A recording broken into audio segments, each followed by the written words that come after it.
Book of Genesis chapter 21. Yahweh visited Sarah as he had said, and Yahweh did to Sarah as he had spoken. Sarah conceived, and bore Abraham a son in his old age, at the set time of which God had spoken to him. Abraham called his son who was born to him, whom Sarah bore to him, Isaac. Abraham circumcised his son, Isaac, when he was 8 days old, as God had commanded him. Abraham was 100 years old when his son, Isaac, was born to him. Sarah said, "God has made me laugh. Everyone who hears will laugh with me." She said, "Who would have said to Abraham that Sarah would nurse children? For I have borne him a son in his old age." The child grew and was weaned. Abraham made a great feast on the day that Isaac was weaned.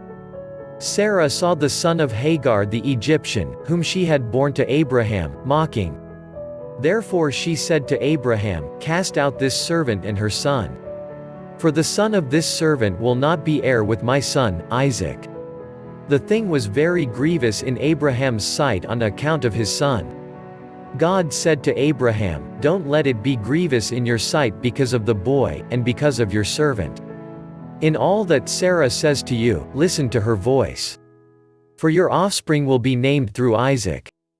I will also make a nation of the son of the servant, because he is your child."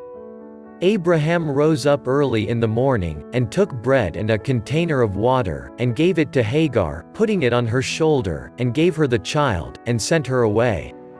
She departed, and wandered in the wilderness of Beersheba.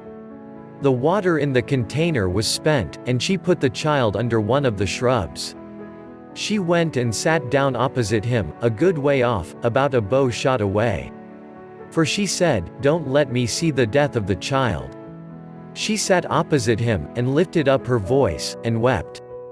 God heard the voice of the boy. The angel of God called to Hagar out of the sky, and said to her, "What troubles you, Hagar? Don't be afraid. For God has heard the voice of the boy where he is. Get up, lift up the boy, and hold him with your hand. For I will make him a great nation." God opened her eyes, and she saw a well of water. She went, filled the container with water, and gave the boy a drink. God was with the boy, and he grew. He lived in the wilderness, and as he grew up, became an archer. He lived in the wilderness of Paran. His mother got a wife for him out of the land of Egypt. At that time, Abimelech and Phicol the captain of his army spoke to Abraham, saying, "God is with you in all that you do.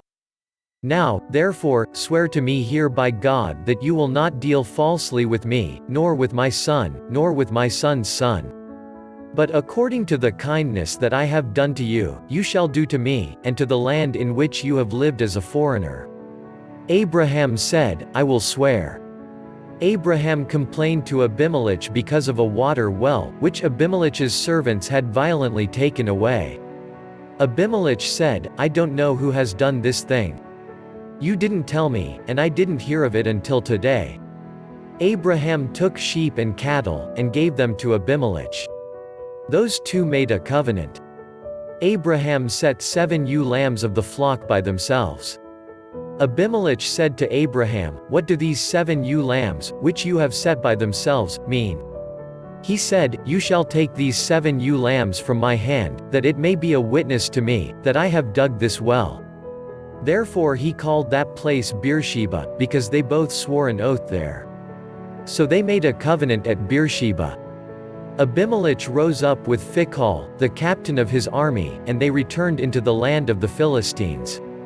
Abraham planted a tamarisk tree in Beersheba, and called there on the name of Yahweh, the everlasting God.